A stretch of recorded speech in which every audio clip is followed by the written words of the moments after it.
जगत जननी माँ सीता की भूमि जनकपुर धाम पर पहुंचे हैं हम, क्योंकि आज का अद्भुत, अविश्वसनीय, अकल्पनीय सफर हम यहीं से शुरू करेंगे और यहाँ के कोने कोने में जाकर, अलग अलग इलाकों में जाकर आपको ऐसी ऐसी कहानियां सुनाएंगे जो आपने कभी नहीं सुनी होंगी। आज की दुनिया में महिला सशक्तिकरण की बात होती है, पर युगों युगों पहले एक ऐसी धरती थी जहाँ एक बेटी को बेटे की तरह पाला गया था। राजकुमारी को युद्ध कला में निपुण किया गया था।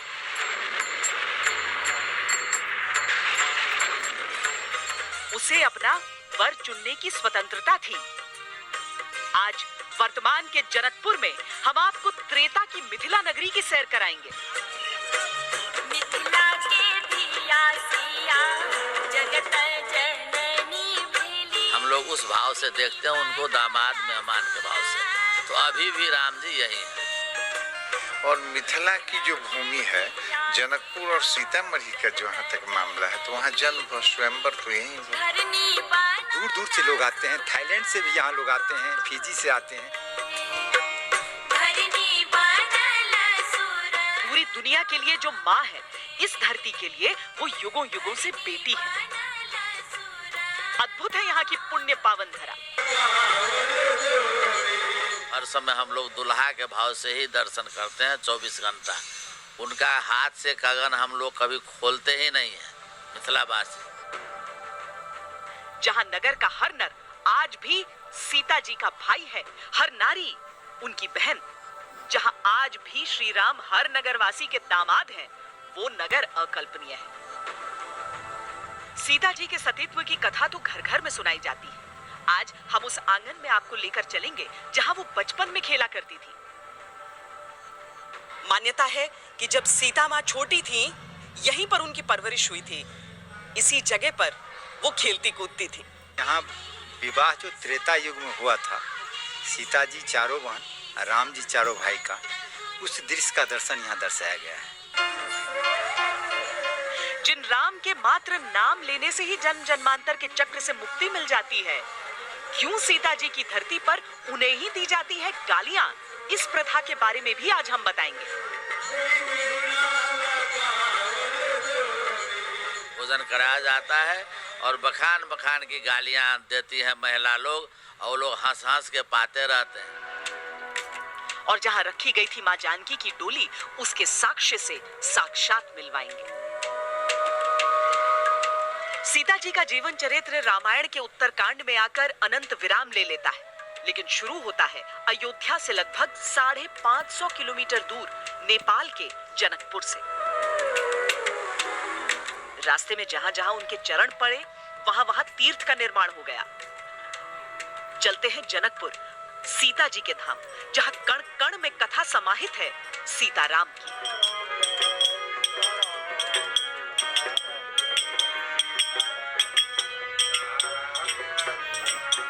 जनकपुर नेपाल के हिस्से में पड़ने वाले मिथिला प्रदेश का हिस्सा है। मिथिला नगरी की सीमाएं वर्तमान के नेपाल और आधे बिहार तक फैली थी। ज्ञान और संस्कृति को लेकर मिथिला का बड़ा महत्व था। मिथिला की चौहद्दी हमारे गंगा के किनारे, उत्तर में हिमालय का रेंज जहाँ से शुरू होता है, अकोस की धार जहाँ है मूल, वहाँ पूरब में, और पश्चिम में गंडकी, बीच में बागमती है, कमला जी हैं, बिमला जी हैं जो उनकी सखी हैं। तो ये तो पूरा क्षेत्र ही मिथिला का है। त्रेता का गौरव, रामायण काल की भव्यता, सब कुछ मन में था और हम जनकपुर की तरफ बढ़ रहे थे। जब दूर कहीं कानों में सीताराम की धुन सुनाई पड़ने लगी, तो अनुमान लग गया कि हम आ पहुंचे हैं जनक नंदिनी मां जानकी के जनकपुर धाम। ये जानकी मंदिर है जहां पर माता सीता और श्री राम की उपासना की जाती है, लेकिन स्थानीय मान्यता के अनुसार यही है वो जनक महल जो कभी जनकपुर और पूरे मिथिला इलाके की समृद्धि और वैभव का प्रतीक हुआ करता था। मान्यता है कि जब सीता माँ छोटी थी, यहीं पर उनकी परवरिश हुई थी। इसी जगह पर वो खेलती कूदती थी। आज जहां हिंदू राजपूत वास्तुकला का प्रतीक जनक महल बना हुआ है, वहां पहले कभी राजा जनक का अपना महल हुआ करता था। जहां से वो मिथिला पर राज किया करते थे। विवाह से पहले राजकुमारी सीता उसी महल में रहा करती थी। सीता जी के बारे में वर्णन मिलता है कि जब वो छोटी थी तब से ही उनमें आध्यात्मिक शक्ति बहुत थी। उनके पिता राजा जनक के पास भगवान शिव का एक धनुष था जिसे हिला पाना किसी के बस की बात नहीं थी, लेकिन वो बचपन से ही उसे बाएं हाथ से उठाकर दूसरी तरफ रख दिया करती थी। राजा जनक को तभी से उनकी दिव्यता पर विश्वास था। सीता जी कौन थी, कैसी थी, इसे लेकर अलग अलग ग्रंथों में अलग अलग वर्णन है और ये बहुत दिलचस्प भी है क्योंकि यहाँ पर स्थानीय मान्यताओं के अनुसार उन्हें एक योद्धा के तौर पर भी देखा जाता है जो बिल्कुल भी दुर्बल नहीं थी, बिल्कुल भी कमजोर नहीं थी और उस तरीके से लोग उनकी आराधना भी करते हैं, उनकी प्रार्थना भी करते हैं। सीता जी के जीवन चरित्र का वर्णन अधिकांशतः श्री राम के साथ मिलता है। इसकी वजह से उनको लेकर बहुत रिसर्च नहीं की गई है। आज के तारीख में भारत में जो सीता माँ की जो दृश्य है, उनका जो परसेप्शन है वो ज़्यादातर एक 1980s टेलीविज़न सीरियल के ऊपर आधारित है, ज़्यादातर एटलीस्ट महाराष्ट्र से उत्तर। जो 1980s, और वो अच्छी सीरियल थी, मैं उसको क्रिटिसाइज नहीं कर रहा हूँ, लेकिन जो 1980s टेलीविज़न सीरियल थी वो ज़्यादातर रामचरितमानस पर आधारित है, जो एक 16th सेंचुरी मॉडर्नाइजेशन थी ओरिजिनल रामायण की, ओरिजिनल वाल्मीकि रामायण की। आप ओरिजिनल वाल्मीकि रामायण पढ़ें तो उसमें सीता माँ काफ़ी स्ट्रॉन्ग कैरेक्टर है, योद्धा नहीं है लेकिन काफ़ी स्ट्रॉन्ग कैरेक्टर है। उन्हें जो सही लगता है वो वही करती है। जो बात त्रेता की थी उसका मान आज कलयुग में भी रखा जाता है। मिथिला के हर नर नारी के लिए सीता जी आज भी किशोरी रूप में बहन की तरह मान्य है। बहन है, वो किसी की माँ है, किसी की बेटी है और किसी की बुआ भी है। राम जी तो मेहमान है, बेटी तो सीता है। किशोरी जी, यहाँ पर सब लोग जानकी जी नहीं बुला के किशोरी जी बुलाते हैं, सब बेटी है यहाँ की। हम लोग मैथिली में मिथिलावासी उनको धिया कहकर बुलाते हैं, सिया धिया कह के। और यहाँ पर हम लोग एकदम गर्व से उनका अनुसरण करते हैं सीता जी का। सीता जी के जिस तरह पली बढ़ी, सीता जी जिस तरह ससुराल गई, जिस तरह उनको सहनशीलता उनमें है, जिस तरह वो पति की सेवा की, देवर का, सास ससुर का, सबका, हम समस्त मैथिलानी उनका अनुसरण करते हैं। आचरण में, आस्थाओं में, यहाँ तक कि जनकपुर के मन मंदिर में सीता जी का जीवन चरित्र त्याग, बलिदान और तपस्या का सर्वोच्च स्वरूप है और हर मिथिलावासी उसे धर्म की तरह धारण करना अपना कर्तव्य समझता है। सीता जी का बचपन और किशोरावस्था जनक महल में बीता। यहाँ से करीब 60 किलोमीटर दूर है सीतामढ़ी का वो इलाका जहाँ बताया जाता है माता सीता मिली थी राजा जनक को।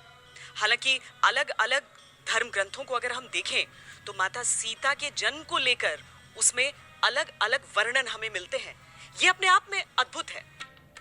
सीता जी के जन्म को लेकर सबसे प्रचलित मान्यताओं के अनुसार मिथिला के राजा जनक के राज्य में जब अकाल पड़ा तो उन्हें एक ऋषि ने अपने राज्य क्षेत्र की धरती पर हल चलाने का सुझाव दिया। हमारी किशोरी जी शक्ति जो है ना, ये किसी माता के गर्भ में लेने की सामर्थ्य न हुई। उन्होंने जब ही मिथिला में हल के द्वारा पृथ्वी से प्रकट हुई। सीता का अर्थ होता है हल का वो हिस्सा जो धरती को चीरता हुआ चलता है। जहां आज सीतामढ़ी है, त्रेता काल में यहाँ तपोवन हुआ करता था। 10 किलोमीटर के दायरे में ऋषि मुनियों के आश्रमों के अवशेष वहां आज भी मिलते हैं। उनका नाम सीत माने होता है हल के अग्रभाग को, इसलिए उनका नाम सीता मिला, सीता नाम पड़ा। और जनक जी के यहाँ रही इसलिए जनक नंदिनी और जानकी ये नाम पड़ा। बृहद विष्णु पुराण के अनुसार जब सीता जी का जन्म हुआ तो वहां तेज बरसात होने लगी। शिशु सीता जी की रक्षा के लिए तुरंत एक मढ़ी यानी कुटी का निर्माण किया गया और उसमें उन्हें रखा गया। यही वजह है कि इस स्थान को आज भी सीता मढ़ी के नाम से जाना जाता है।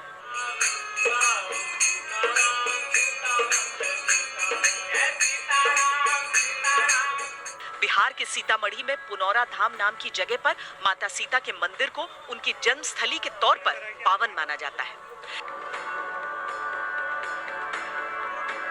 ऐसी मान्यता है कि यह वही स्थान है जहां राजा जनक ने हल चलाया था।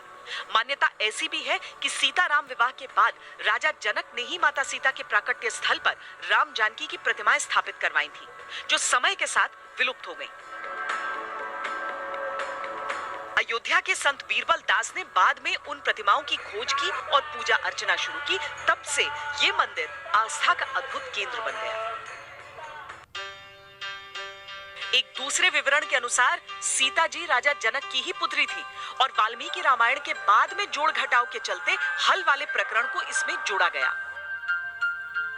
सीतामढ़ी के आसपास का क्षेत्र सीता जी से जुड़ी अन्य कई मान्यताओं के लिए भी कथा पुराणों से लेकर स्थानीय जीवन का हिस्सा है। यहीं पास में एक जगह पर पाकड़ का एक विशाल वृक्ष है जो कई बीघा क्षेत्र में फैला हुआ है। मान्यता यह है कि जब श्री राम सीता जी को ब्याह कर वापस अयोध्या लौट रहे थे, तब इसी जगह पर सीता जी की डोली रखी गई थी। सीता जी द्वारा जब यहाँ दातुन की गई ऐसा मानता है, तो एक पाकड़ का उद्घाटन हुआ और कुल्ला की तो यहाँ एक कुंड हुआ। मान्यता है कि ये पेड़ त्रेता युग से स्थान पर मौजूद है। लोगों के मन में इसको लेकर आस्था इतनी है कि जिस किसी के खेत तक इस पाकड़ की जड़ें पहुंच जाती हैं, वो श्रद्धा के कारण उस खेत को हमेशा के लिए छोड़ देता है। यहाँ भी पाकड़ का पेड़ श्री जानकी जी के नजदीक में किसी खेत में चला जाए तो वो खेत वाला छोड़ देता है और प्रणाम करके छोड़ता है। यहीं पर एक जानकी कुंड भी है। स्थानीय लोग बताते हैं कि ये कुंड अधिक गहरा नहीं है, लेकिन इसका पानी कभी नहीं सूखा। जहां हम इस वक्त मौजूद हैं, ये विवाह मंडप है। बताया जाता है, ऐसी मान्यताएं हैं कि श्री राम और सीता माँ की शादी यहीं पर हुई थी, यहीं पर विवाह हुआ था और आज भी अगर मुहूर्त न भी हो तो भी कोई भी शादी यहाँ पर कर सकता है। बिल्कुल जनक महल से सटा हुआ है ये इलाका। वहाँ की निर्माण शैली देखिए और आप यहाँ विवाह मंडप की निर्माण शैली देखिए, बहुत अलग है। क्योंकि वो निर्माण कराया था टीकमगढ़ की रानी ने, ये निर्माण कराया नेपाल के राजा ने। लेकिन इस सब के बीच जो आस्था है लोगों की, कि वो कुछ ऐसी है कि आप जगह जगह देखेंगे कि यहाँ श्री राम रुके थे, वहाँ पर एक निर्माण है, यहाँ पर जयमाल हुआ था तो उसका अलग निर्माण वहाँ नजर आता है। और उस सब के बीच एक शांत सी ये जगह जहाँ मूर्तियों के जरिए पूरी कहानी बताई गई है शादी की। राजकुमारी सीता को मंडप में बुला ले। जो आज्ञा महर्षि।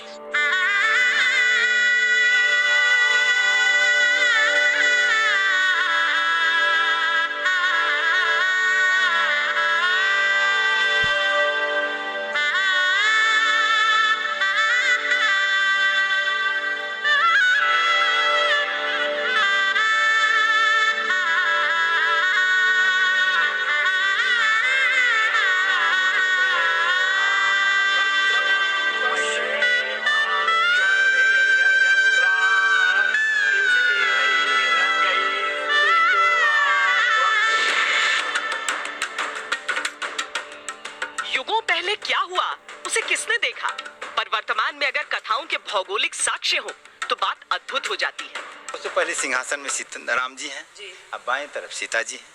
दोनों बगल में खड़ी हैं सीता जी की सहेली, नाम है चंद्रकला और चारुशिला। दाहिने तरफ है जनक जी के परिवार, सीता जी का परिवार जनकपुर वासी। अच्छा, जो मायके वाले हैं सीता जी के मायके वाले हैं, उसमें सबसे पहले जनक महाराज और माता सुनैना बैठे हुए हैं।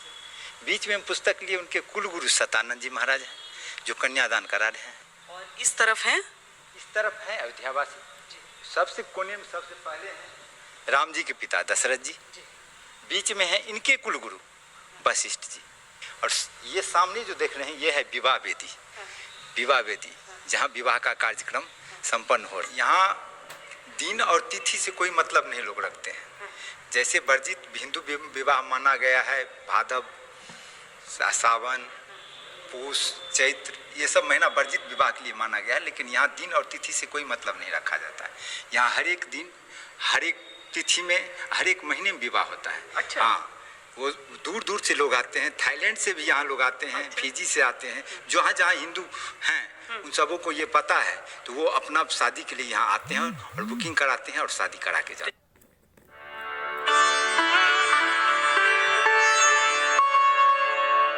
सीता जी का जनकपुर अगर अद्भुत है तो इस अद्भुत नगरी की आस्था अकल्पनीय है। युग बीतने के साथ बाहर से भले ही शहर काफी बदल गया हो, लेकिन लोगों के मन में जो श्रद्धा श्री राम जानकी के लिए त्रेता में जगी थी, वो आज भी कायम है। श्री राम आज भी यहाँ दामाद रूप में है। सरकार की, दुल्हा सरकार की। जानकी आज भी जनकपुर की किशोरी जी कहलाती है। किशोरी जी महारानी की, किशोरी जी महारानी की, किशोरी जी महारानी की।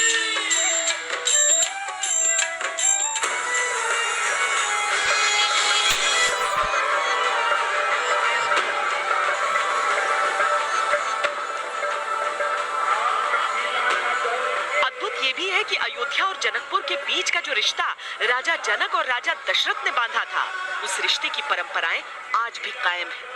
हर बरस यहाँ विवाह की वो सारी रस्में निभाई जाती हैं जो कभी त्रेता में निभाई गई थी। आज भी अयोध्या से जनकपुर बारात आती है।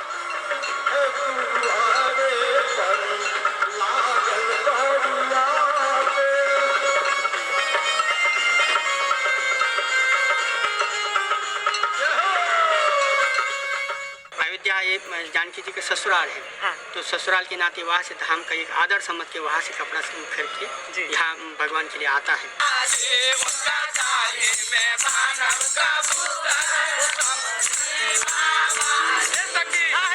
विवाह का आयोजन धूमधाम से किया जाता है। तिलक समारोह होता है, समधी मिलन किया जाता है, मंगल गान होता है। मिथिला के क्षेत्र की शादियों में एक अकल्पनीय परंपरा होती है।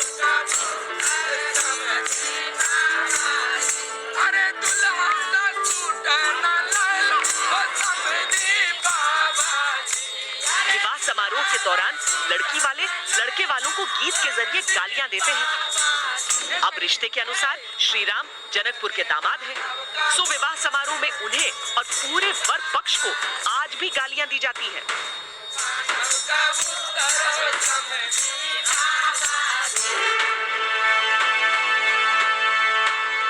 बखान बखान की गालियां देती है महिला लोग, और लोग हंस हंस के पाते रहते हैं।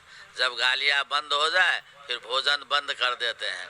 तो ये मिथिला का जो ये एक परंपरा है ना, से बहुत बड़ा रहस्यमय है कि जो दुल्हा ठाकुर के रूप में हजारों हजार वर्ष वेद मंत्र के साथ पाठ करे, पूजा करे और तपस्या करे तो प्रसन्न नहीं होते हैं जो भगवान, वो मिथिला की स्त्री के गाली से ही प्रसन्न हो जाते हैं।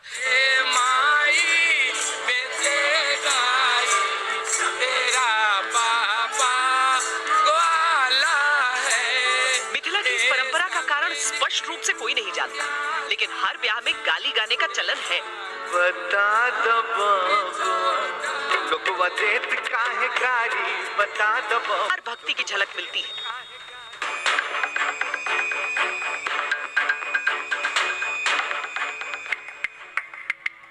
ये स्थान जनकपुर से करीब 30 किलोमीटर दूर है। श्रद्धावश इस स्थान का नाम ही धनुषा पड़ गया। धनुषा धाम की मान्यताओं के अनुसार खंडित हुए धनुष का एक हिस्सा यही रह गया, जिसकी पूजा आज भी श्रद्धा और आस्था के साथ की जाती है। युगों की धरोहर धनुष का वो हिस्सा पत्थर जैसा दिखता है।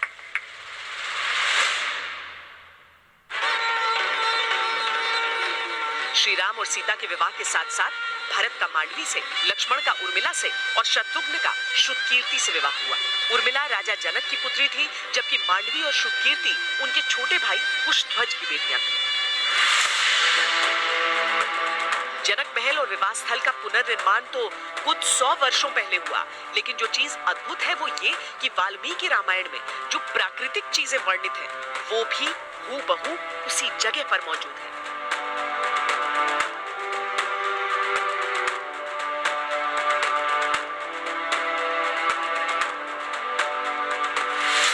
गंगा और सोनभद्र पार करने के बाद राम जी अहिल्या जी के आश्रम में पहुंचते हैं।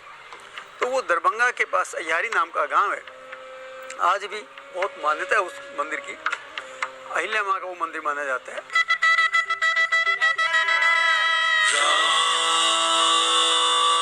विवाह के बाद बारात जिस रास्ते से लौटी थी उसके भी प्रमाण मौजूद हैं। बारात ने जहां जहां विश्राम किया था वो सारी जगहें वर्णन के हिसाब से समय के साक्ष्य संजोए खामोशी से खड़ी हैं। बिहार में मोतिहारी से लगभग 20 किलोमीटर दूर सीता कुंड है, जो बारात के रात्रि विश्राम की पहली जगह थी। उत्तर प्रदेश के गोरखपुर में एक गांव है डेरवा। चूंकि बारात ने यहाँ डेरा डाला था, इसीलिए आज भी गांव का नाम यही है। जिस रास्ते से होकर बारात अयोध्या पहुंची, वो अब पक्की सड़क बन गई, पर आज भी लोग इसे श्री राम जानकी मार्ग के नाम से जानते हैं। इन सारी जगहों को अब रामायण सर्किट के हिसाब से जोड़ने का प्रयास है।